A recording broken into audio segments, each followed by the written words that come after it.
এইভাবে কয়েকজন নিয়ে যায় আবার ফিরিয়ে দেয়, নিয়ে যায় আবার ফিরিয়ে দেয়। আমি মা আমিনা বড় দুঃখিত, কারণ আমার ছেলেকে কেউ নিচ্ছে না, গরিব বলে এতিম বলে দূরে ঠেলে দিচ্ছে। কিন্তু আমার নবী পাক এতিমেরও সাহারা, জোরে বলেন সুবহানাল্লাহ। আমার নবী পাক এতিমেরও সাহারা, সে আলোচনা ইনশাআল্লাহ আগামীতে আসছে। হযরতে মা আমিনা বড় চিন্তায় চিন্তিত। অন্যান্য দায়রা বিভিন্ন বাড়ি থেকে বাচ্চাকে নিয়ে তারা যেতে আরম্ভ করেছে, আর এদিকে মা হালিমা তুসাদিয়া রাদিয়াল্লাহু তাআলা আনহা মক্কা নগরীতে প্রবেশ করতে আছে, জোরে বলেন। হযরতে মা হালিমা রাদিয়াল্লাহু তাআলা আনহা বাচ্চার জন্য আওয়াজ দিতে আছে, কে বাচ্চা দেবে? আমি মা হালিমা খুব কম টাকার মধ্যে লালিত পালিত করে দিব। হযরতে মা আমিনার কানের মধ্যে আওয়াজটা গেছে। হযরতে মা আমিনা বাড়ির বাইরে আসার পরে বলতে আছে, ওগো বোন, আমার বাড়িতে একটা সুন্দর সাদা ফুটফুটে সন্তান রয়েছে, চাঁদের চাইতে সুন্দর। যদি ইচ্ছা জাগে একবার দেখে যাও, মন চাইলে একবার দেখে যাও। হযরতে হালিমা রাদিয়াল্লাহু তাআলা আনহা যখন মা আমিনার কথা শোনার পরে বাড়ির মধ্যে প্রবেশ করলেন, আমার নবীজি দয়াল নবী মুস্তাফাকে যখন দেখলেন, নূরানী চেহারা দেখার পরে মা হালিমার মনটা বড় আনন্দিত, বড় খুশি।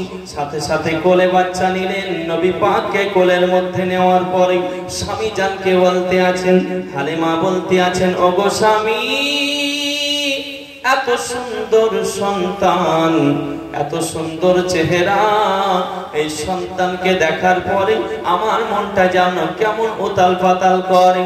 ওগো স্বামী, এই সন্তানকে রেখে যেতে মন চায় না, এই সন্তানকে আমার নিয়ে যেতে ইচ্ছে জাগে। ওগো স্বামী, আপনি একটিবার যদি পারমিশন দেন, এই সন্তানকে আমি আমার বাড়ি নিয়ে যাব। হযরতে মা হালিমার স্বামী বলতে আছেন, ওগো আমার বিবি, তোমার যেটা ইচ্ছা, তোমার মন যেটা চায় সেটাই করো। এত সুন্দর সন্তান রেখে যদি ইচ্ছে না জাগে, চলো নিয়ে চলো সাথে করে। এই ছেলেটাকেই আমরা তৈরি করব, এই ছেলেকেই লালিত পালিত করব। এইরকম কথোপকথন বলতে আছেন। হযরতে মা হালিমা তুসাদিয়া রাদিয়াল্লাহু তাআলা আনহা বাচ্চাটাকে নবী পাক একটু দূরে নিয়ে যাওয়ার পরে দুধ পান করাতে শুরু করলেন। মহিলাদের বাবাজি ডান স্তনে দুধের পরিমাণ কম থাকে, বাম স্তনে দুধের পরিমাণ বেশি থাকে। আমার নবী পাককে যখন স্তন লাগাবেন, পান করাবেন, আমার নবী পাক ডান স্তনের দুধ পান করতে শুরু করলেন, কারণ ডান স্তনে দুধের পরিমাণ কম। কারণ আমার নবী কমই ভালোবাসতেন, বেশি ভালোবাসতেন না। আমার নবী পাক তো জাহানের বাদশা, তো জাহানের নেতা বাবাজি কি করলেন? হযরতে মা হালিমা রাদিয়াল্লাহু তাআলা আনহার ডান স্তনের দুধ পান করতে শুরু করেছেন। অনেকক্ষণ পান করা হলো। হযরতে মা হালিমা কি করলেন? ডান স্তন থেকে যখন বাম স্তনে লাগান, হযরতে মা হালিমা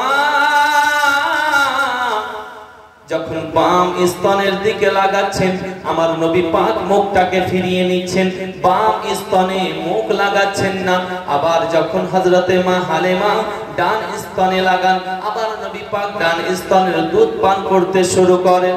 আবার রহস্যটাকে বোঝার জন্য আমার নবী দোজাহ আকায়ে কওলে মাকা তাজদারে মদিনা নবী দয়াল নবী মুস্তাফা সাল্লাল্লাহু আলাইহি ওয়াসাল্লাম আবার বাম স্তনে নিয়ে যান।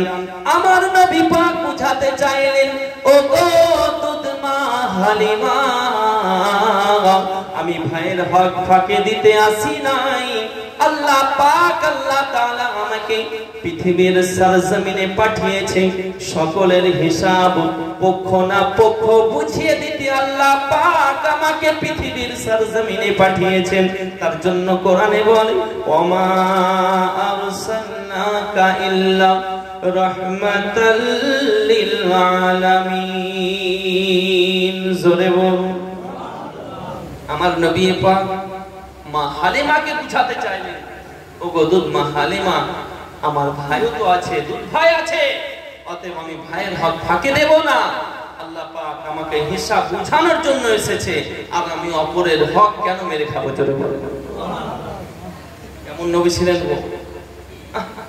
আর আমাদের জ্ঞান বুদ্ধি সবই আছে, কিন্তু যদি এক হাত যদি একটু জায়গা বড় ভাই বেশি নিয়ে নিয়েছে বা ছোট ভাই, তাহলে বাস অবস্থা খারাপ।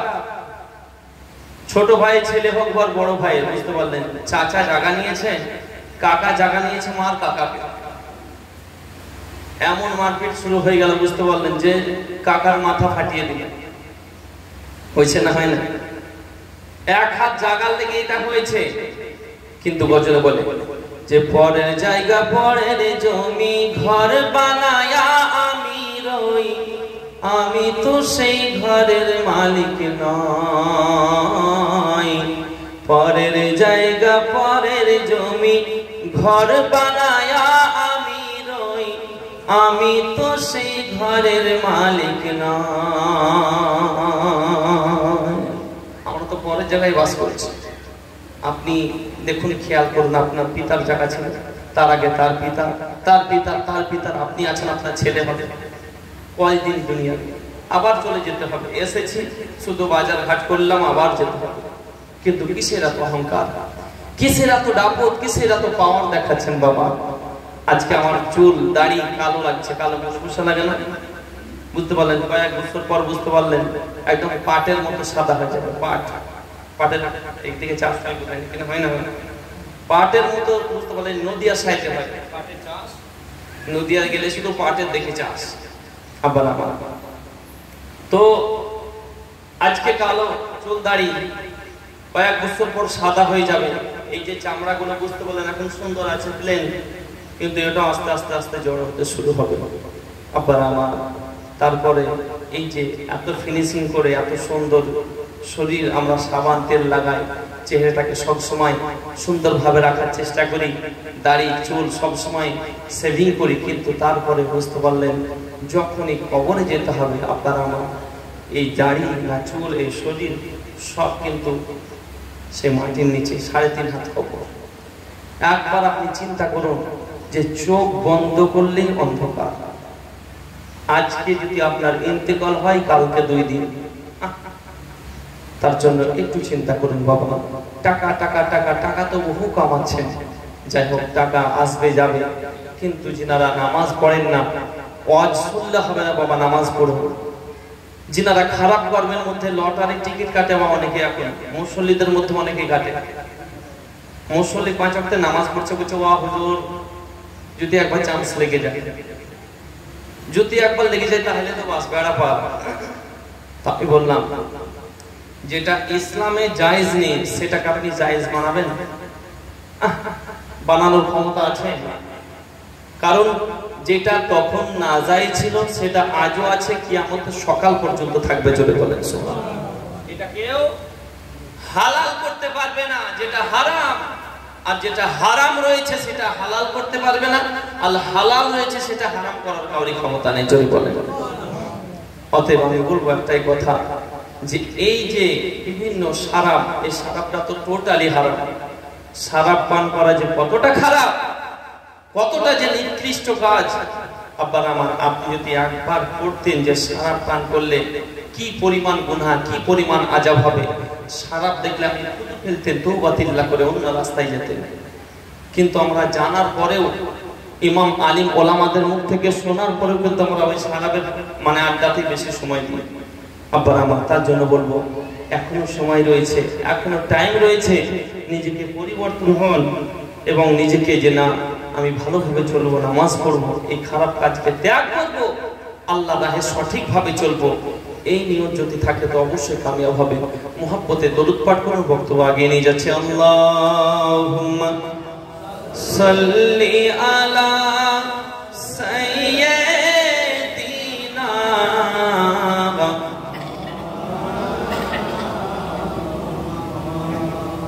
ওয়া আলা আলি সাইয়্যিদিনা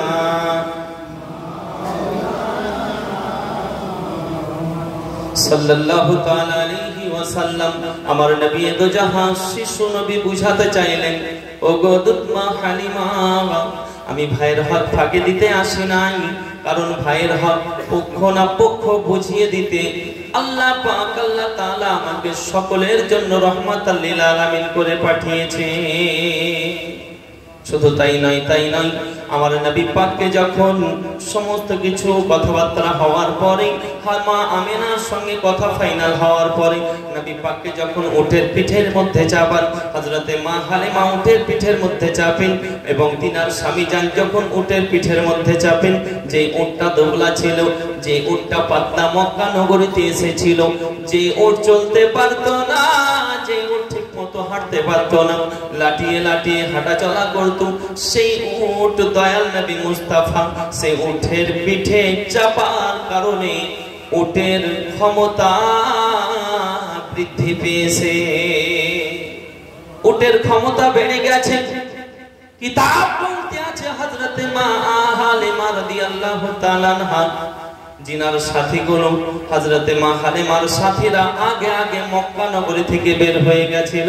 হযরতে মা হালিমা বলতে আছেন, আমার যখন উট চলতে আরম্ভ হলো, এত উটের গতি, এত উট দৌড়াচ্ছে, এত উট দৌড়াচ্ছে, আমার সাথীদেরকে, আমার বান্ধবীদেরকে ওভারটেক করে যেতে শুরু করেছে। তিনার বান্ধবীরা বলেন, ওগো হালিমা বোন, তুমি কি সওয়ারি পাল্টিয়ে দিয়েছো, না গাড়ি পাল্টিয়ে দিয়েছো, না প্যাসেঞ্জার পাল্টিয়ে দিয়েছো? হযরতে মা হালিমা বলতে আছেন, আমি সওয়ারি পাল্টাই নাই, গাড়ি পাল্টাই নাই, বরং প্যাসেঞ্জার পাল্টিয়েছি। এত দ্রুততে ছোটার কারণ হলো এই প্যাসেঞ্জারের বর্গ। আব্বাজি ও ভাইজানেরা, শুধু তাই নয় হযরতে মা হালিমাতুস সাদিয়া রাদিয়াল্লাহু তাআলা আনহা বলতে আছেন, আমি যখন বেটা মুহাম্মদকে, আমার দুধ বেটা মুহাম্মদকে যখন ঘরের মধ্যে নিয়ে গেলাম, আমার ঘরে সকলেই ভিড় করতে শুরু করলো, চল হালিমা কেমন সন্তান এনেছে, যে সন্তানের সকলেই নাম করে। হযরতে হালিমা রাদিয়াল্লাহু তাআলা আনহাকে বলতে আছেন, ও গো বোন, এত সুন্দর সন্তান তুমি কোথায় পেলে? এত সুন্দর চেহারা, এত সুন্দর নুরানিময় ঝলক, যে সন্তানকে দেখতে দেখতে আমার মনের ব্যথা দূর হয়ে যায়, যে সন্তানকে দেখতে দেখতে আমার মনে শান্তি পাই। আর একজন বলতে আছে, ওগো হালিমা বোন, এই সন্তানের চেহারা দেখলে আমার মন পুরো ভিতরটা যেন ভরপুর হয়ে যায়, পুরো ভিতরটা যেন মায়া জাগে। অতএব ওগো বোন হালিমা, এই সন্তান তুমি ফিরিয়ে দিও না, এই সন্তানকে তুমি খুব যত্ন সহকারে লালিত পালিত করো। হযরতে মা হালিমাতুস সাদিয়া রাদিয়াল্লাহু তাআলা আনহাকে এই খবর দেন, এই সংবাদ দিতে আছেন। হযরতে মা হালিমাতুস সাদিয়া রাদিয়াল্লাহু তাআলা আনহা বলতে আছেন, আমাকে সকলেই খুশির সংবাদ দেয়, আমাকে সকলেই ভালো কথা বলে, এত সুন্দর সন্তান যেন কোনোদিন দেখি না। আব্বাজি ও ভাইজানেরা, আমার নবী পাক হযরতে হালিমার বাড়িতে লালিত পালিত হতে শুরু হলেন। অনেক লম্বা ঘটনা। একদা এক সময় হযরতে আব্দুল্লাহ নবী পাকের দুধ ভাই হযরতে আব্দুল্লাহ বলতে আছেন, ওগো মা হালিমা, সকলেই তো মেষ চড়াতে যায়, আমিও মেষ চড়াতে যাই, কিন্তু আমার দুধ ভাই মুহাম্মদকে আমি সাথে করে নিয়ে যেতে চাই এবং আমরা ভালোভাবে তাকে খাতিরদারি করব, ভালোভাবে গাছের নিচে বসাবো, তাকে যেন রোদ না লাগে, তার কোনো যেন অসুবিধা না হয়, আমি নিয়ে যেতে চাই। ওগো মা, পারমিশন দিয়ে দিন। বাচ্চা জিদ করতে আছেন, মা একবার দেন। হযরতে হালিমা বলতে আছেন, না, পারমিশন দেওয়া যাবে না, কারণ এই বাচ্চা যদি কিছু হয়ে যায় বেটা, তাহলে তার মাকে জবাব দেওয়া বড় কঠিন হয়ে যায়। অতএব এই সন্তানকে আমি পাঠাবো না, এই বাচ্চাকে আমি পাঠাবো না, এই বাচ্চাকে পাঠানোর জন্য বলো না। এই কথা যখন বারবার বলেন, আব্বাজি ও ভাইজানেরা, যখন দ্বিতীয় দিন আবার বলেন, দ্বিতীয় দিনও পাঠাননি, তৃতীয় দিন আবার বলেন, হযরতে আব্দুল্লাহর কথা শোনার পরে বলতে আছেন, বেটা আব্দুল্লাহ, যাও তোমার দুধ ভাই মুহাম্মদকে নিয়ে যাও, তবে বেটা দেখবে যেন কোনো অসুবিধা না হয়, কারণ তার মায়ের সামনে দাঁড়ানো বড় দায় হয়ে যাবে। হযরতে আব্দুল্লাহ রাদিয়াল্লাহু তাআলা আনহু হযরতে হালিমার কথা শোনার পরে দুধভাই দয়াল নবী মুস্তাফাকে নিয়ে গেলেন জঙ্গলের বাবা। জঙ্গলে নিয়ে যাওয়ার পরে হযরতে মা হালিমা রাদিয়াল্লাহু তাআলা আনহার সন্তান হযরতে আব্দুল্লাহ যখন জঙ্গল থেকে ফিরে আসেন, জঙ্গল থেকে আসার পরে বলতে আছেন, ওগো মা হালিমা,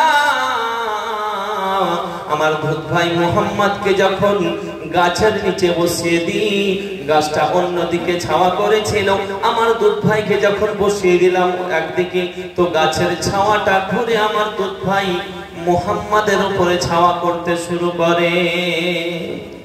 শুধু তাই নয়, হযরতে মা হালিমা রাদিয়াল্লাহু তাআলা আনহাকে বলতে আছেন, ওগো মা হালিমা, যেন পাখির সঙ্গে কি যেন কথা আমার দুধ ভাই বলতেছিল, গাছের পাখিগুলো আমার দুধ ভাইয়ের সঙ্গে কথা বলতেছিল। হযরতে হালিমা বলতে আছেন, ওগো বেটা আব্দুল্লাহ, আমার বেটা মুহাম্মাদের যেন কোনো ক্ষতি না হয়, কোনো অসুবিধা না হয়, তুমি সেই দিকটা তুমি খেয়াল রেখো। এইভাবে একদিন, দুই দিন, 3 দিনের মাথায় বুঝতে পারলেন হযরতে আব্দুল্লাহ দৌড়াতে শুরু করেছে, জঙ্গল থেকে একাই দৌড়াচ্ছে। যখন দৌড়াচ্ছে হযরতে মা হালিমাকে বলতে আছেন, ওগো মা হালিমা, আমার ভাই বোধহয় আর দুনিয়াতে বেঁচে নাই, আমার ভাই বোধহয় ইন্তেকাল হয়ে গেছে। হযরতে হালিমা বলতে আছেন, কেন, কিসের জন্য ইন্তেকাল হয়েছে, কিছু ব্যাপার হয়েছে নাকি? হযরতে হালিমা বলতে আছেন, বেটা কি হয়েছে তাড়াতাড়ি বলো। হযরতে আব্দুল্লাহ বলতে আছে, ওগো মা, মা জননী, আমার দুধ ভাই মুহাম্মদকে যখন রেখে আমরা একটু সাইডে যাই, জঙ্গলের হিংস্র প্রাণীগুলো আমার দুধ ভাইকে ঘেরাও করে ধরেছে। আমার মন বলে আমার দুধ ভাই আর বেঁচে নাই। আব্বাজি ও ভাইজানেরা, হযরতে মা হালিমা এই কথা শোনার পরে দৌড়াতে আরম্ভ করলেন, জঙ্গলের দিকে দৌড়াচ্ছেন, জঙ্গলের দিকে দৌড়াচ্ছেন। আমার নবী পাক যখন দুধ মা হালিমাকে দূরে দেখে নিয়েছেন, হযরতে নবী তো যাহা বলতে আছেন, ও যে জঙ্গলের পশুরা, ও গো জঙ্গলের হিংস্র প্রাণীরা, তোমরা কেউ আর এখানে থেকো না, কারণ আমার দুধ মা হালিমা আসতেছে। তোমরা নিজ নিজ সাইড হয়ে যাও, নিজ নিজ এরিয়া চলে যাও, তোমরা আর আমার কাছে থেকো না। হযরতে মা হালিমা কি করলেন, নবী পাককে কোলের মধ্যে উঠালেন। উঠানোর পরে বলতে আছেন, বেটা মুহাম্মদ, আর তোমাকে জঙ্গলে মেষ চড়াতে পাঠাবো না। একদিন হয়ে গেল, হযরতে মা হালিমা পাঠায়নি। 2 দিন হলো, তবুও পাঠায়নি। 3 দিন হয়ে গেল, তবুও পাঠায়নি। এদিকে জঙ্গলের হিংস্র প্রাণী তারা একে অপরকে কথা বলে। আজকে 3 দিন হয়ে গেল, মুস্তাফার দিদার পাই না, আমাদের মন ভালো করে না। মুস্তাফার দিদার যতক্ষণ পর্যন্ত না পাবো, আমরা হিংস্র প্রাণী হতে পারি, কিন্তু নবীর মোহাব্বত আমাদের অন্তরে রয়েছে। আমরা মানুষ হয়ে নবী চিনলাম না, তাই বললে নবী হলো আমার মতো। আমরা মানুষ হয়ে নবী চিনলাম না, আমরা বলি নবী আমার মতো। নবী হলেন মাটি, তার জন্য গজলে বলে, শোনো রে অভাবী নাদা,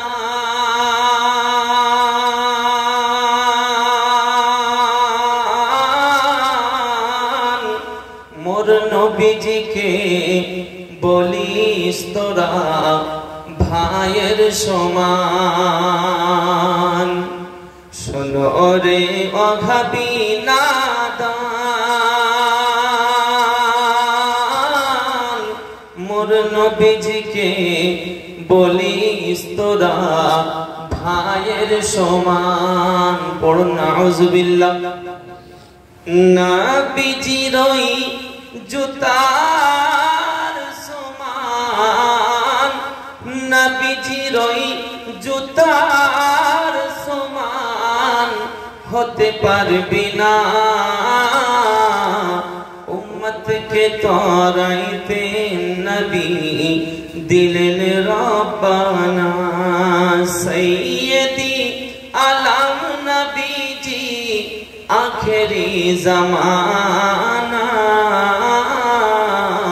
উম্মত কে তরাইতে নবী দিলেন রব্বানা আল্লাহুম্মা সাল্লি আলা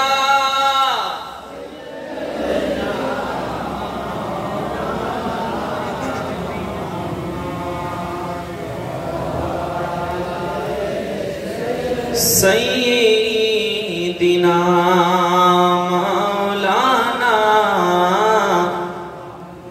সাল্লাল্লাহু তাআলা আলাইহি ওয়াসাল্লাম। হযরতে মা হালিমা রাদিয়াল্লাহু তাআলা আনহা নবী পাক দুধ সন্তান দুধ বেটাকে দেখার জন্য জঙ্গলের হিংস্র প্রাণীরা একে অপরকে প্রশ্ন করে। আজকে 3 দিন ধরে নবী পাকের দেখা পাই না বলে আমাদের ভালো লাগে না। তার জন্য হুজুর আলা হযরত বলতে আছেন, কারণ আমাদের সকলের জান হলো মুস্তাফা। ওজনাতে তো কুছ না থা, ওজো না হো তো কুছ না হো, জান হে ও জাহান কি, জান হে তো জাহান হে। নবী পাক হলেন এই পৃথিবীর তামাম দুনিয়ার জান। তার জন্য জঙ্গলের হিংস্র প্রাণী চিন্তা করতে আছেন নবীর দিদার কিভাবে পাওয়া যায়, নবীর দর্শন কিভাবে পাওয়া যায়, নবীর দেখা কিভাবে পাওয়া যায়। সকলে আলোচনা করলো যে নবী যেই বকরিটার দুধ পান করেন সেই বকরিটাকে আমরা পাকড়াও করে নেব, তাহলে নবী পাকের দেখা পাওয়া যেতে পারে। তারপরের দিন সকাল হয়ে গেছে। হযরতে আব্দুল্লাহ কি করলেন, মেষ নিয়ে গেছেন জঙ্গলের মধ্যে। হঠাৎ করে যেন কয়েকজন হিংস্র পশু আসতে আছেন, হিংস্র প্রাণী আসার পরে হযরতে আব্দুল্লাহ রাদিয়াল্লাহু তাআলা আনহার ছাগলের মধ্যে আমার নবী পাক যে বকরিটার দুধ পান করতেন সেই বকরিটাকে পাকড়াও করে নিয়ে চলে গেল হিংস্র প্রাণীগুলো। হযরতে আব্দুল্লাহ দৌড়াতে দৌড়াতে আসার পরে বলতে আছে, ও গো মা জননী, আমার দুধ ভাই যে বকরিটার দুধ পান করে সেই বকরিটাকে হিংস্র প্রাণীরা পাকড়াও করে নিয়ে গেছে, সেই বকরিটাকে হিংস্র প্রাণীরা ধরে নিয়ে গেছে। ও গো মা, তার জন্য বড় চিন্তায় চিন্তিত। হযরতে মা হালিমা বলতে আছে, ও গো বেটা মুহাম্মদ, তুমি যে বকরির দুধ পান করো সেই বকরিটা জঙ্গলের হিংস্র প্রাণীরা নিয়ে গেছে। আমার নবী পাক বললেন, ও গো দুধ মা হালিমা, চিন্তা করবেন নি, কাল সকালে আপনার বকরি আমি ফিরিয়ে আনবো। সকালে আপনার বকরি আমি ফিরিয়ে আনবো, চিন্তা করার কারণ নেই, টেনশন করবেন না। জোরে বলেন, ইনি তো আমাদের রহমতের নবী। আব্বাজি ও ভাই জানেরা, আমার নবী দো জাহান সাল্লাল্লাহু তাআলা আলাইহি ওয়াসাল্লাম সকাল হয়ে গেছে। নবী পাক কি করলেন, টুকটুক করে বের হলেন শিশু নবী। আমার নবী পাক দো জাহানের বাদশা বাবা এক পা দুই পা করে যখন জঙ্গলের দিকে যেতে শুরু করেছেন, এদিকে হযরতে মা হালিমা রাদিয়াল্লাহু তাআলা আনহা নবী পাকের পিছনে আছেন। হযরতে দুধ ভাই হালিমার সন্তান হযরতে আব্দুল্লাহ তিনিও পিছনে রয়েছেন।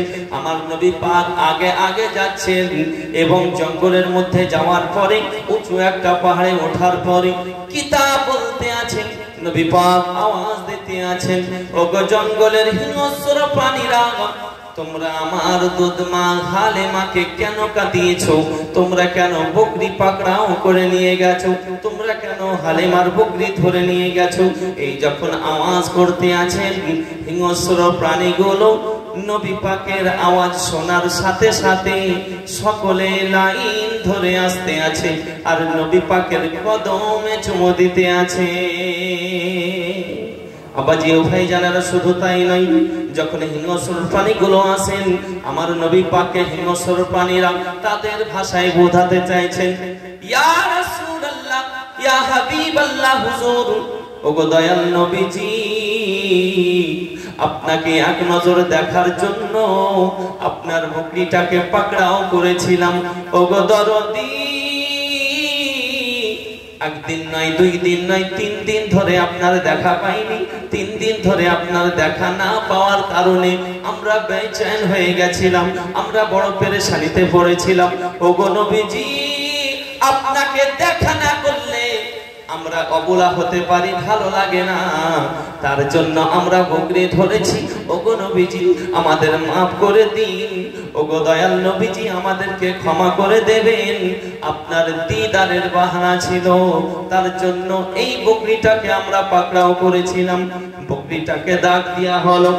ও বকরি, বল বল, তোর মনের কি সমস্যা? তোমাকে কেউ আঘাত করেছে নাকি? তোমাকে কেউ কষ্ট দিয়েছে নাকি?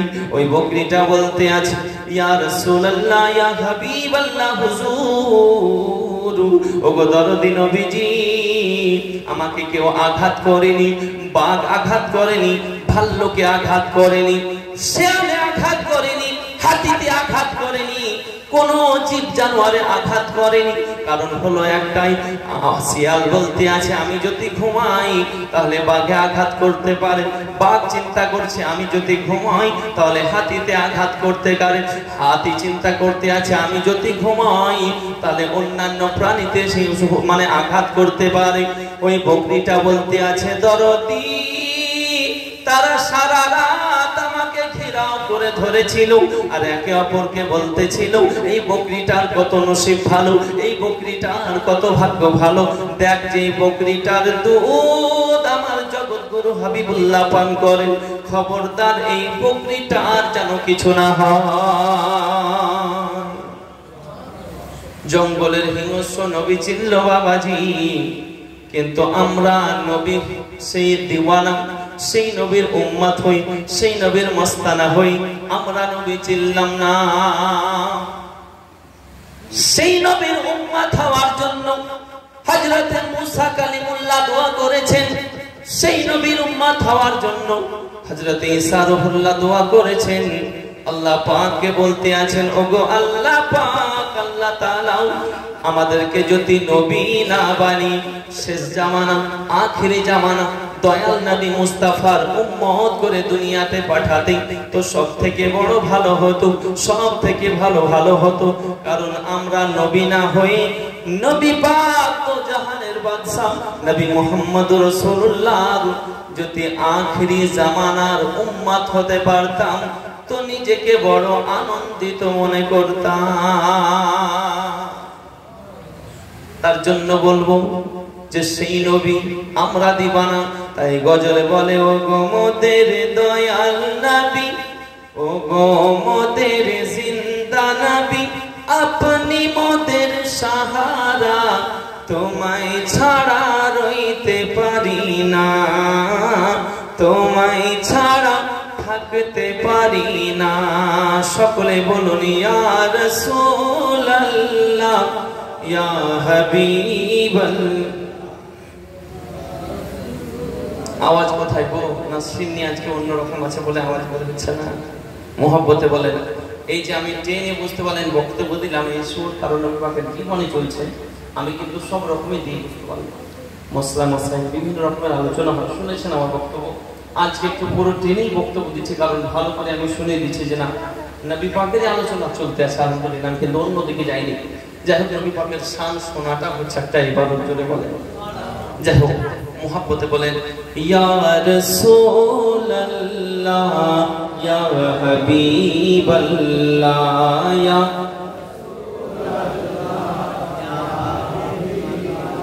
ও গো মোদের জিন্দা নবী, আপনি মোদের সাহারা, তোমায় ছাড়া থাকতে পারি না, তোমায় ছাড়া ভালো ছোড়া গ্রামে থাকতে ভালো লাগে না,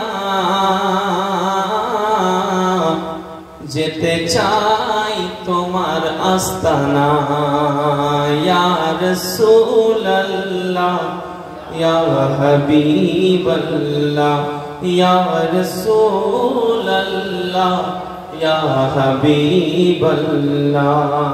নবী গো তুমি যদি না আসিতে কে বা জানতো খোদাকে বলে। খোদা ঠিকানা পেয়েছি তো নবী পাকের দ্বারাতে, জোরে বলেন। কারণ আল্লাহ পাক বলতে আছেন তোমরা আমাকেও চিনতে না যদি নবীকে না পাঠাতাম, কারণ আমি আল্লাহ আমার সন্ধান আমার খবর দিয়েছে মুস্তাফা, জোরে বলেন সুবহানাল্লাহ। তার জন্য আমি আল্লাহ আমাকে চিনি।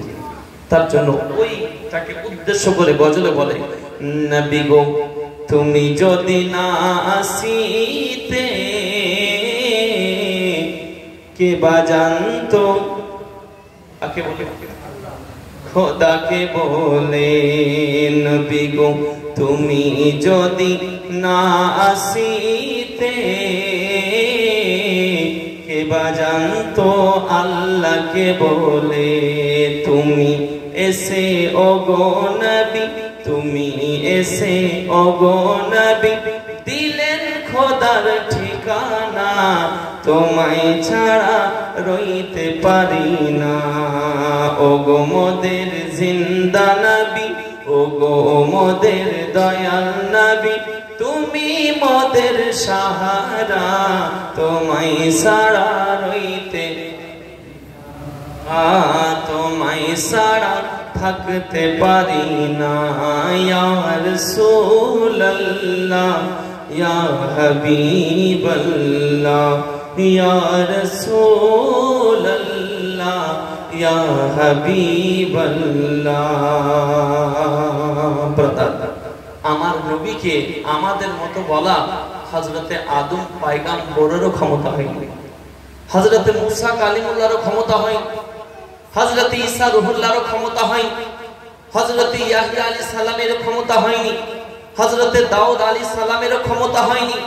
শুধু তাই নয়, হযরতে আবু বকর সিদ্দিকেরও ক্ষমতা হয়নি, হযরতে উমর ফারুকেরও ক্ষমতা হয়নি, ওসমান গনিরও ক্ষমতা হয়নি, হযরতে আলীরও ক্ষমতা হয়নি। কিন্তু আমাদের মতো আপনার আমার মতো কিছু বুঝতে পারলেন উঠেছে এখন ৭২ মার্কা, তাদের ক্ষমতা হয়েছে নবী আমাদের।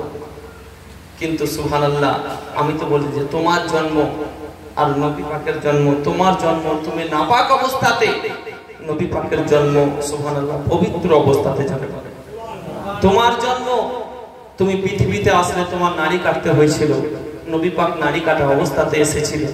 তুমি পৃথিবীতে আসো উলঙ্গ অবস্থায় এসেছিলে, নবী পাক পৃথিবীতে আসেন জান্নাতি লেবাস পরিধান করে এসেছিলেন।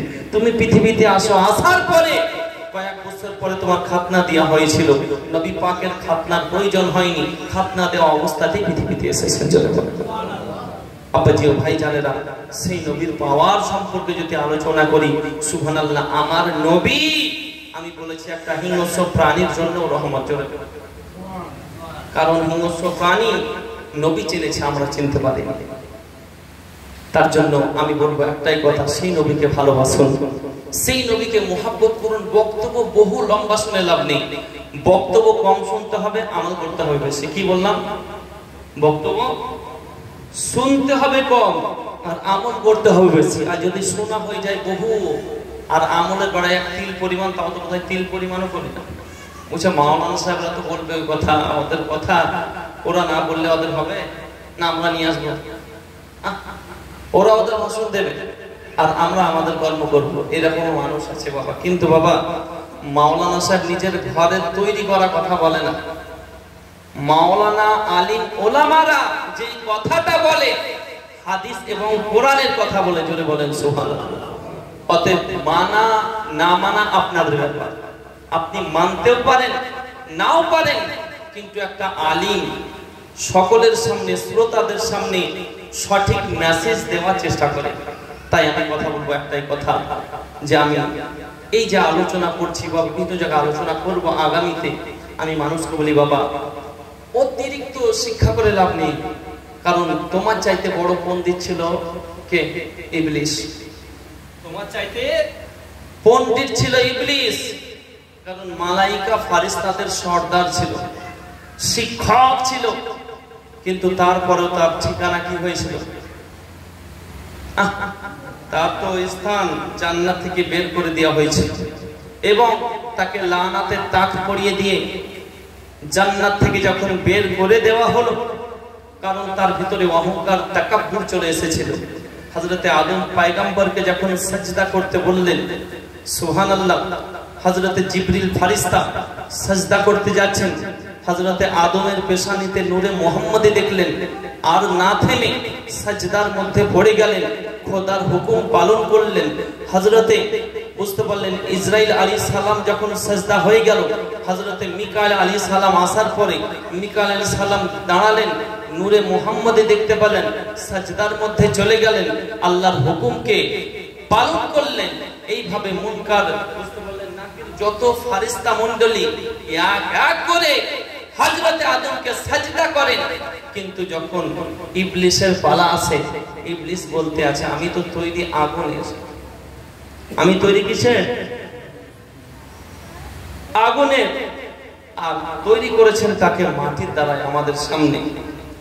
আমি আগুন দম বাদাম বাড়তে থাকবো, নিচেতে কেন নামবো?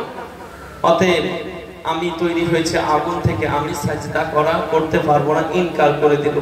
আল্লাহ পাক তাকে জান্নাত থেকে বের করে দিল এবং লানাতে তাক পরিয়ে দিয়ে জান্নাত থেকে বের করে দিল। আব্বার আমার সে ইবলিস নামে পরিণত হয়ে গেল, যাকে আমরা বলি ইবলিস, শয়তান। ইন্নাশ শাইতানা লিল ইনসানি আদুউম মুবিন, নিশ্চয় শয়তান হলো মানুষের খোলা দুশমন। শয়তান মানুষের খোলা দুশমন। অতএব শয়তান আমাদের কাছে রাখবে, কত রকম বুঝতে পারলেন প্রলোভনে মানে ফেলার চেষ্টা করবে, কিন্তু সেই সব দিকটা ত্যাগ করে আপনি যদি আল্লাহর ইবাদত করতে পারেন, আল্লাহর নৈকট্য লাভ করতে পারেন, আল্লাহকে পাওয়ার আশাতে আল্লাহ আল্লাহ রাসূলের ফরমান অনুযায়ী যদি চলতে পারেন, তবে আপনি আল্লাহকে পাবেন। বলুন সুবহানাল্লাহ। দরুদ পাঠ করুন।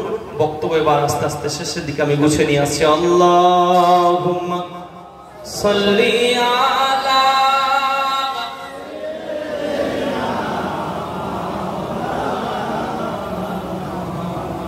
ওয়া আলা আলি সাইয়্যিদিনা।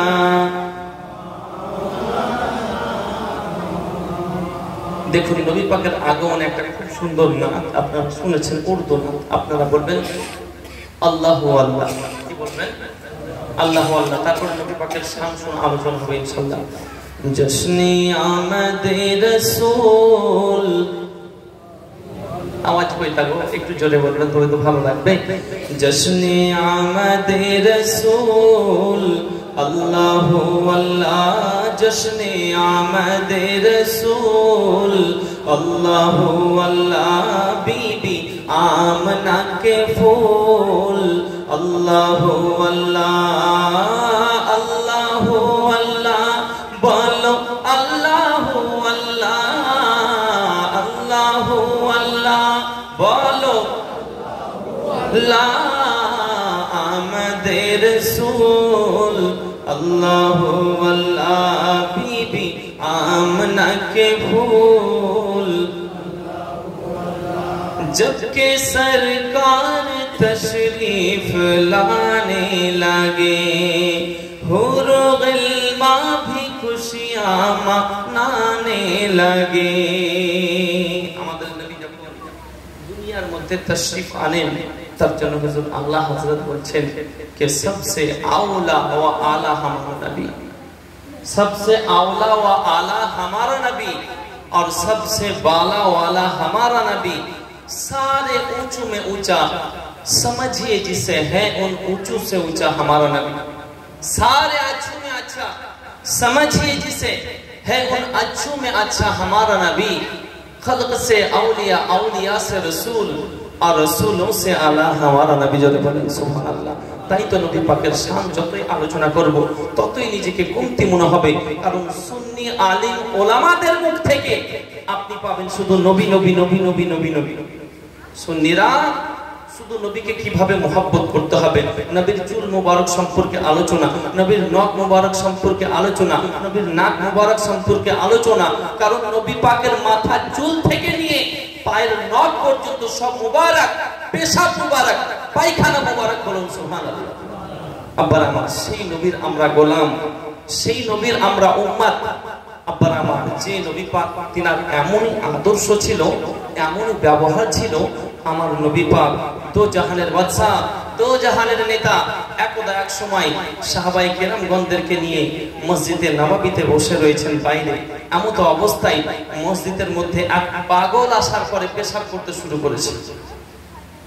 আচ্ছা, মসজিদে যদি পেশাব করে, আপনার আমার ঘরের মধ্যে বা এই যে শিওড়া গ্রামের মসজিদে যদি কেউ ঢুকে পেশাব করে, আপনি রাখবেন কি রাখবেন না?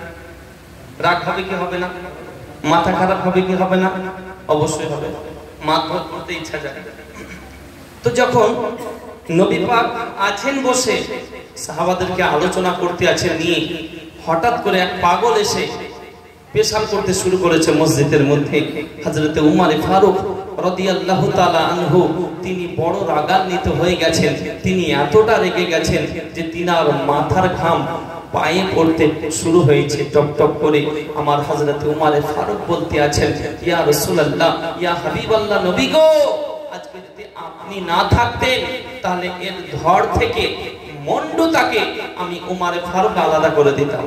আপনি যদি একবার হুকুম দেন এখন, আমি তাকে শেষ করে দেব, কতল করে দেব, কারণ এত বড় বেয়াদবি আমি উমর সহ্য করতে পারবো না। আমার নবী পাক বলতে আছেন, শান্ত হও উমর, উমর তুমি শান্ত হও, তুমি রাগান্বিত হচ্ছ কেন? শান্ত হও। হযরতে উমর ফারুক বলতে আছেন, ইয়া রাসূলুল্লাহ, শান্ত তো হতে বলছেন, কিন্তু আমি উমর সইতে পারছি না। নবী পাক বললেন, তাকে সম্পূর্ণ পেশাবটা করতে দাও।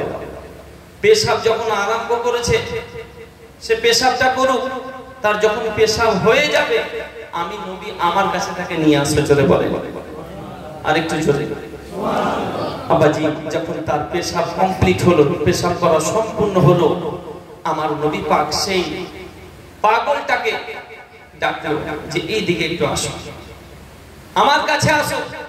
নবী পাকের কাছে যখন আসলেন, নবী পাক তার মাথায় হাত বুলিয়ে বলতে আছেন যে এই জায়গাটায়, যে জায়গায় পেশাব আপনি করলেন, যেই জায়গাতে প্রস্রাব করলেন, এই জায়গাটা পেশাব করার জায়গা না, কারণ এই জায়গাটায় আমরা বসে আল্লাহর ইবাদত করি, এটা হলো আমাদের ইবাদত গাহ। বলুন সুবহানাল্লাহ। এই জায়গাটা কোনো পায়খানা করার জায়গা না, এই জায়গাটা পেশাব করার জায়গা না, এই জায়গাটা নোংরা আবর্জনা ফেলার জায়গা নয়, এই জায়গাটা হলো আমাদের ইবাদত গাহ, যেই জায়গায় বসে দাঁড়িয়ে আমরা আমাদের আল্লাহর ইবাদত করি। এই কথা যখন আমার নবী পাক তার মাথায় হাত বুলাতে আছেন আর সুন্দরভাবে বুঝাতে আছেন, সেই পাগল তো নয়, পাগলামি করতেছিল। নবী পাকের এই ব্যবহার দেখার পরে, নবী পাকের এই আদর্শ দেখার পরে, নবী পাকের দুটো হাত ধরে নিয়েছেন। আকা ইয়া রাসূলুল্লাহ, ইয়া হাবিবাল্লাহ, ওগো নবীজি, আপনি হচ্ছেন আখিরি জামানার পয়গম্বর, আপনি হচ্ছেন শ্রেষ্ঠ নবী, আপনি হচ্ছেন নূরের নবী, আপনি হচ্ছেন দয়াল নবী। কারণ এত বড় আমি জঘন্য কাজ করলাম, এত বড় খারাপ কাজ করলাম, মসজিদে পেশাব করার পরেও আপনি আমাকে এত সুন্দর মায়াবী কণ্ঠে, মায়াবী আওয়াজে আপন করে এমন ভাবে বুঝাচ্ছেন যে আমি আপনার এই বোঝানোতে, আপনার এই কথাবার্তা শুনে আমি নিজেকে ফিদা হয়ে গেছি। ওগো নবীজি, আপনি আমাকে ক্ষমা করে দিবেন, আমি জেনে শুনেই মসজিদে পেশাব করেছি, আমি পাগল না, আমি পরীক্ষা করার জন্য এসেছি, অতএব আমি পরীক্ষাতে পাস হয়ে গেছি, আপনিও পাস হয়ে গেছেন। নবী গো, আপনি আমাকে কলেমা পড়ে ইসলাম ধর্ম কবুল করে নেন, কারণ আমি ইসলাম ধর্ম কবুল করতে চাই, ইসলাম ধর্মতে গ্রহণ করে নিন। নবী গো, আমি আর থাকতে চাই না, আমি কলেমা পড়ে মুসলমান হতে চাই। জোরে বলে কেমন নবীর আদর্শ! তিনার আদর্শ দেখেই কলেমা পড়েছে। একদা এক সময় আমার নবী যেই পথ দিয়ে যেতেন, প্রতিদিন ওপর থেকে বুঝতে বললেন এক বুড়ি সমস্ত আবর্জনা নবী পাকের মাথায় ফেলে দিতেন, নিশানা।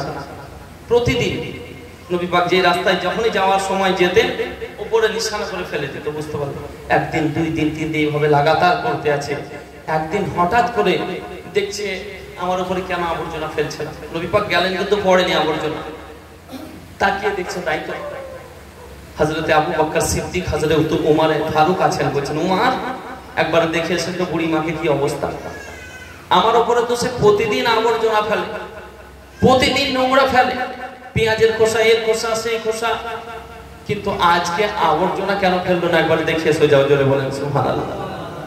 আপনি আমি হলে কি করতাম, যে সে বোধহয় শেষ হয়েছে তো খুব ভালো, বিপদ দূর হয়েছে, এই অত্যাচার আর সহ্য করতে পারছে না। কিন্তু নবী পাক সাহাবাদেরকে কি শিক্ষা দিলেন দেখেছো? নবী পাক দেখতে পাঠালেন সেই বুড়ি বিছানার মধ্যে অসুস্থর মধ্যে পড়ে গেছে। আমার নবী পাক যখন খবর পেলেন সেই বুড়িকে দেখা করার জন্য যাচ্ছেন, বুড়ি যখন নবীকে দেখেছে সাথে সাথে দাঁড়িয়ে গেছে। আর ঠিক থাকতে পারে কেউ? আর দাঁড়িয়ে থাকতে পারে? বুড়ি বলতে আছেন, ইয়া রাসূলুল্লাহ, ইয়া হাবিবাল্লাহ, যে জিনার উপরে আমি প্রতিদিন অত্যাচার করেছি, আপনার উপরে আমি প্রতিদিন আবর্জনা নোংরা প্রতিদিন ফেলতাম, আর আপনি আজকে আমি অসুস্থর মধ্যে পড়েছি, আমার আত্মীয়র মধ্যে কেউ দেখতে এলো না, কিন্তু যার উপরে আমি অত্যাচার করেছি আপনি এসেছেন, তার জন্য আমি আর সহ্য করতে পারি না। নবী গো, আমাকে আপনি ক্ষমা করে দিন এবং কলমা পড়িয়ে আপনি আপন বানিয়ে নিন। চলে বলেন সুবহানাল্লাহ। এই তো আমার নবী পাকের আদর্শ, এই তো আমার নবী পাকের ব্যবহার।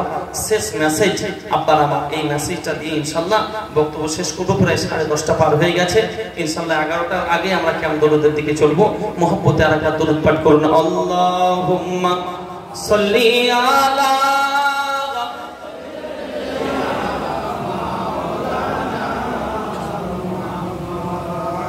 ওয়া আলা আলি সাইয়্যিদিনা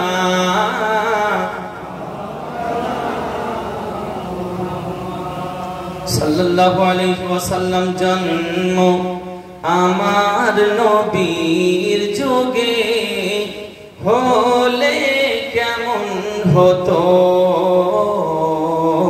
জন্ম, সকলে বলুন ভালো লাগবে, জন্ম আমার নবীর যুগে হলে কেমন হতো, দুই নয়নে রাসূল পাক, দুই নয়নে রাসূল পাক দেখলে কেমন হতো,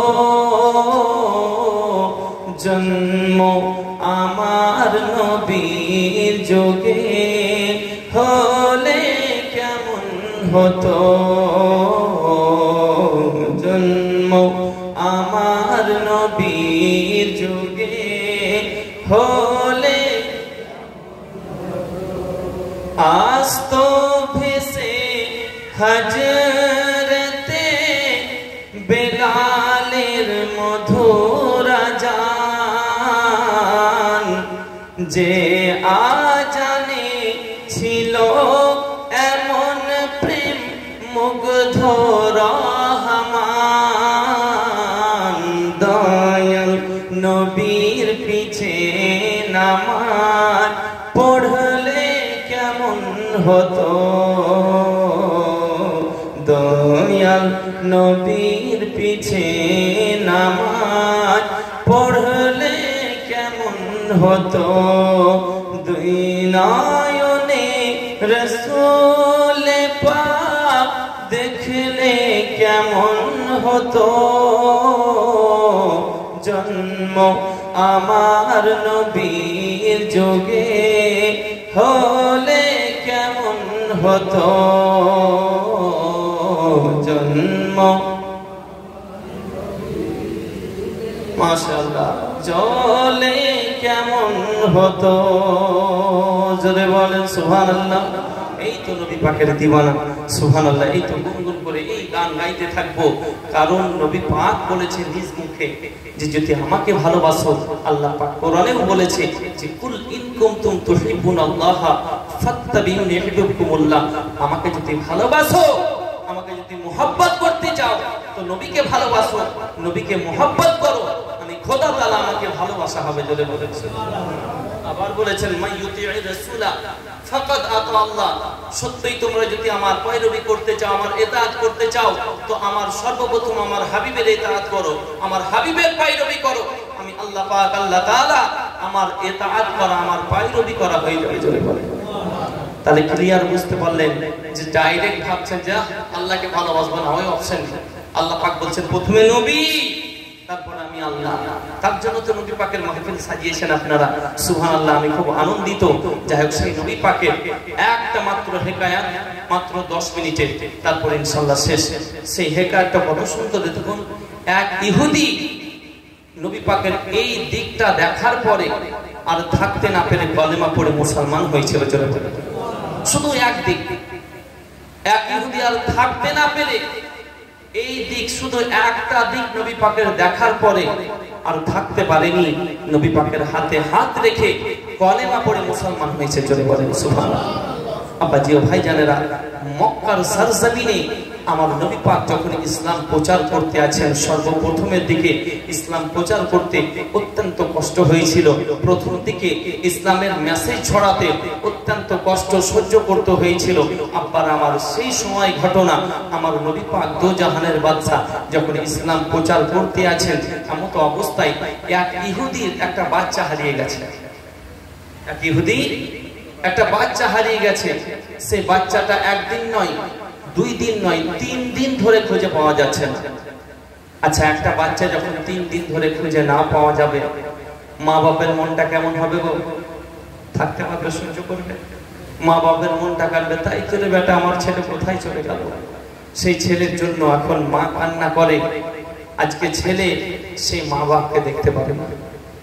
আফসোস, সেই সন্তান যখন মা বাপের বয়স হয়ে যায়, মা বাপ যখন ঠিক মতো চলতে ফিরতে পারে না, মা বাপ যখন বিছানায় শুয়ে থাকে, তখন সেই ছেলে পরোয়া করে তো শাশুড়ির দিকে নজর বেশি। শাশুড়ি যদি বলে যে বেটা আমার জন্য মিষ্টি খাওয়ার মনে হচ্ছে, তো মিষ্টি আনতে পারলাম, আচ্ছা ঠিক আছে আমার আম্মা যান, ঠিক আছে অসুবিধা নেই। জামাই বুঝতে পারলেন বাজার গেছে, 2 পিস বলেছে শাশুড়ি, ও ভরে নিয়েছে 10 পিস মিষ্টি।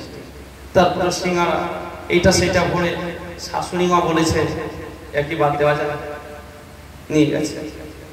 এবার মা অসুস্থ করেছে, বেটা ডাক্তার আমাকে আপেল খেতে বলেছে, 2 পিস আপেল আনিয়ে বেটা। এই টাকা পয়সা নেই, শুধু আপেল, 2 পিস আপেল আনিয়ে বেটা। আপেল খাওয়ার মন হচ্ছে, শুধু আপেল আপেল করছে। কত অভাব জানিস এখন, টাকা পয়সা নাই, আর না ইনকাম পাতি নাই, আর ফলমূল কত দাম। আমরা কিন্তু এইরকম কথা বলি সন্তান হয়ে, কিন্তু আল্লাহ পাক বলতে আছেন ওয়াবিল ওয়ালিদাইনি ইহসানা, তোমরা তোমার মা বাপের সঙ্গে সৎ ব্যবহার করো, অসৎ ব্যবহার করো না। তোমার মা যদি একবার নারাজ হয়ে যায়, তাহলে সারা জিন্দেগি বরবাদ হয়ে যাবে। জোরে বলে। তো নবী পাকের একটা দিক দেখার পরে কি করেছিল? ইহুদি আর থাকতে না পারে মুসলমান হয়েছিল। সেই দিকটা কোন দিক? আব্বার আমার, সেই ইহুদি যখন সন্তান 3 দিন থেকে খুঁজে না পাওয়ার কারণে ইহুদি হতাশ হয়ে গেছে, ইহুদি পেরেশানের মধ্যে পড়ে গেছে। এমন অবস্থাতে আমার নবী পাকের এক সাহাবী বলতে আছেন যে ইহুদি কি ব্যাপার, তোমার ছেলে খুঁজে পাচ্ছো না?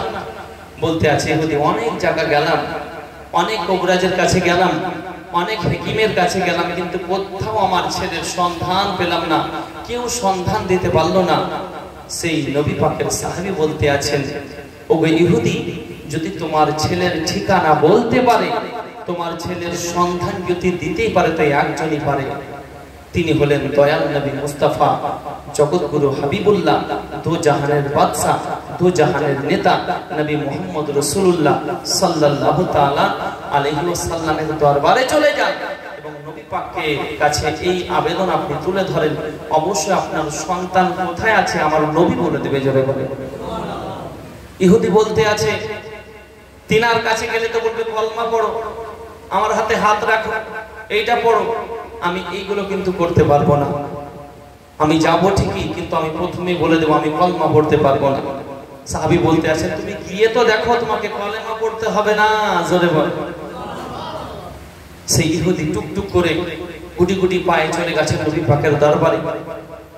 ওগো নবী, ওগো মুহাম্মদ সাল্লাল্লাহু আলাইহি ওয়াসাল্লাম, আপনি তো নিজেকে নবী বলে দাবি করছেন, কিন্তু আমি আজকে বড় মুসিবত বলে আপনার দরবারে এসেছি, বড় পেরেশানির মধ্যে পড়েছি। আমি শুনেছি আপনার দরবারে যে মুসিবত নিয়ে আসে, পেরেশানিতে আসে, যে সমস্যা নিয়ে আসে, তার সমস্যা সমাধান হয়ে যায়। নবী গো, আজকে আমি এসেছি বড় সমস্যার মধ্যে পড়ে, কিন্তু আপনি আমাকে কলেমা পড়তে বলবেন না। কলেমা পড়ো এই কথা বলতে পাবেন না। আপনার ইচ্ছা হয় আমার কাজ করবেন, না হয় করবেন না। নবী পাক বললেন, বলো তোমার কি সমস্যা, কোন মুসিবতের মধ্যে পড়েছো? ইহুদি বলতে আছে, আকা ইয়া রাসূলুল্লাহ, ইয়া হাবিবাল্লাহ, হুজুর আমার সন্তান, একটা মাত্র সন্তান, একদিন নয়, 2 দিন নয়, আজকে 3 দিন হয়ে গেল। 3 দিন থেকে খুঁজে পাওয়া যায় না নবী গো। তার জন্য আমি, তার পিতা এবং এই সন্তানের মা, আমার স্ত্রী, আমরা দুইজনেই টেনশনে পড়েছি। আমার ওয়াইফ অর্থাৎ আমার বিবি খাওয়া দাওয়া বন্ধ করে দিয়েছে গো নবীজি। তাই আপনার দরবারে বড় পেরেশানিতে পড়ে এসেছি। ও গো নবীজি, আপনি যদি একটিবারের মতো আমার সন্তান কোথায় আছে যদি বলে দিতে পারতেন, অত্যন্ত ভালো হতো, খুব ভালো হতো, আমি আনন্দিত হতাম। আমার নবী পাক বলতে আছেন, এই সমস্যা, ঠিক আছে তোমার সন্তান কোথায় আছে আমি বলবো। নবী পাক বলতে যাবেন, তার আগে এক সাহাবী উঠে দাঁড়ালেন, ইয়া রাসূলুল্লাহ, আমি জানি এই ইহুদির সন্তান কোথায় রয়েছে।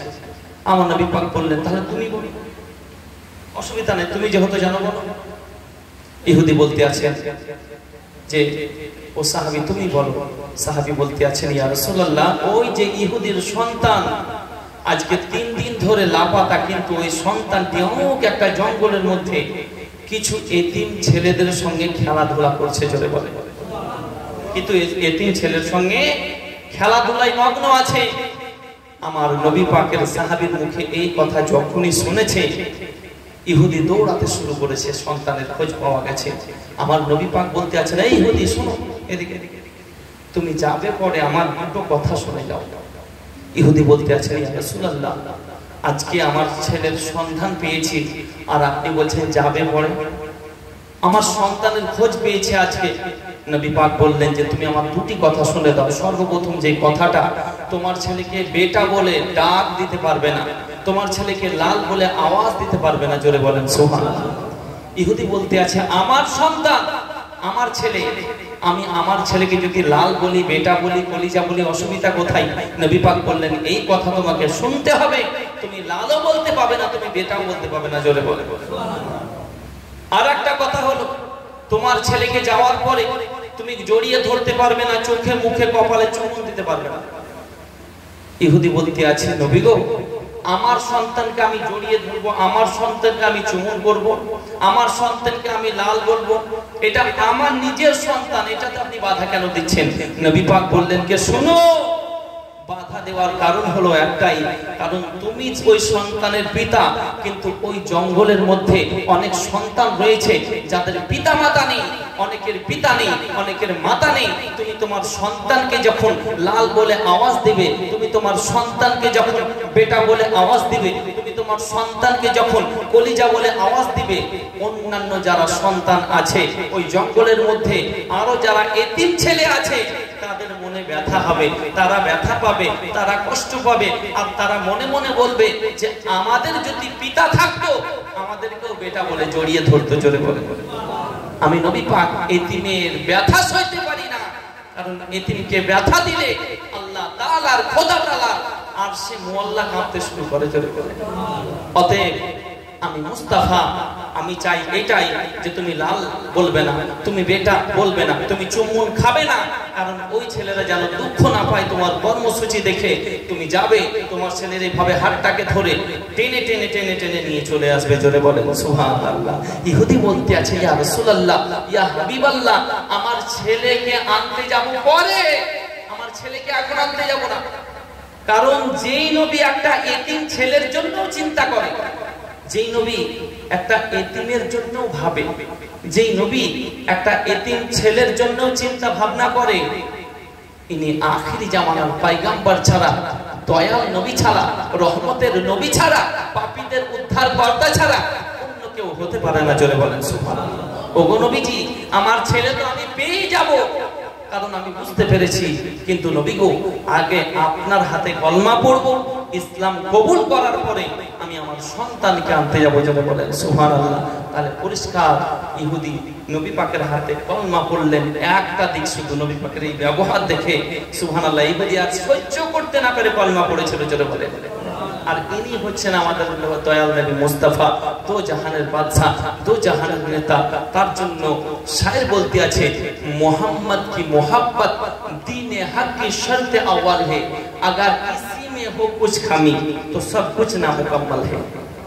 मोहम्मद सल्लल्लाहु मोहब्बतेर मध्य यदि कोनो रकमेर खामती थाके, घाटी थाके, कमती थाके तो सब कुछ मुकम्मल ना मुकम्मल, মানে কোনো কিছু মুকম্মল হবে না। আব্বার আমার যাই হোক, আজকের মাহফিলে বিস্তারিত আলোচনা করলাম এই ভাঙা গলাতে, এই শরীর অসুস্থতার মধ্যেও। আগামী কালকে যাত্রা মরার রয়েছে, বুঝতে পারলেন? আগামী কালকেও আছে, পরশু আছে, একদম টানা, বুঝতে পারলেন, সেপ্টেম্বর। যাই হোক, এই ডেটটা আমার আলহামদুলিল্লাহ আমার চাচা যান ফোন করে বললেন যে হুজুর আপনি কবেই থাকবেন?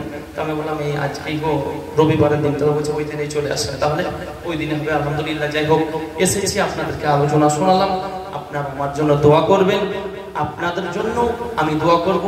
এই মাসে বুঝতে পারলেন আমার বাংলাদেশ 27-28 তারিখ 2 দিন থাকবে, যেন বাংলাদেশের সফর ঠিক মতো যেতে পারি এবং আসতে পারি সহি সালামতে। আপনারা দোয়া করবেন আমার জন্য। এই বলে আমার আলোচনা শেষ করছি। শেষে একটি গজল বলি, তারপর ইনশাআল্লাহ ক্যাম্প করব। মুহাম্মতে দরুদ পড়ুন, এই গজলটা বলে আমরা ক্যাম্প করব। আল্লাহুম্মা সাল্লি আলা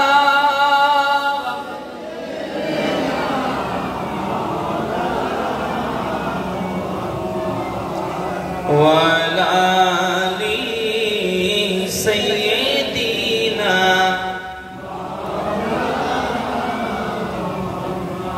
صلوا على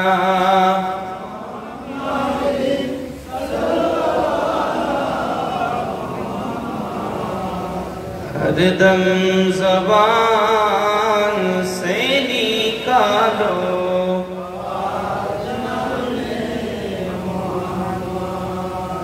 हर दम ज़ुबान से निकालो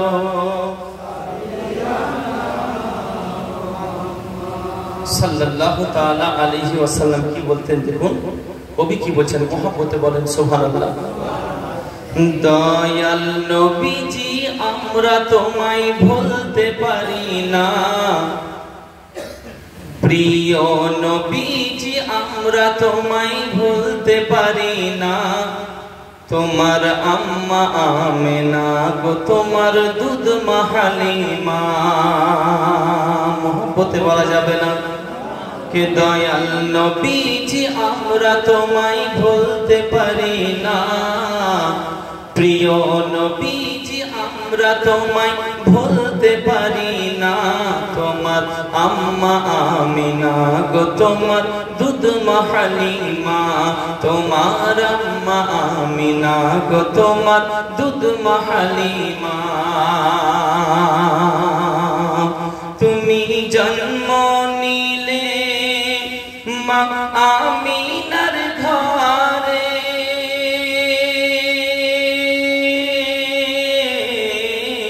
খোদার রহমত ঝরে যে পড়ে, তুমি সিরাতে রাসূল মারে ফাতেরি বুলবুল, তুমি সিরাতে রাসূল মারে ফাতেরি বুলবুল, তোমার দুয়া কবুল করতে খোদা দেরি করে না, তোমার দুয়া কবুল করতে খোদা দেরি করে না, তোমার আম্মা আমিনা গো তোমার দুধ মা হালিমা, তোমার আম্মা আমিনা গো তোমার দুধ মা হালিমা।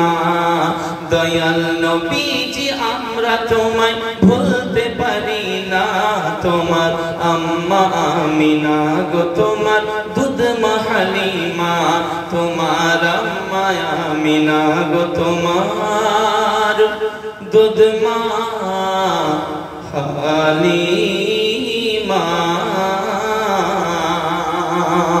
আসসালামু আলাইকুম ওয়া রাহমাতুল্লাহি ওয়া বারাকাতুহু। সকলে উঠুন, আমরা কিয়ামতের দিকে নিয়ে যাই। ইয়া নবী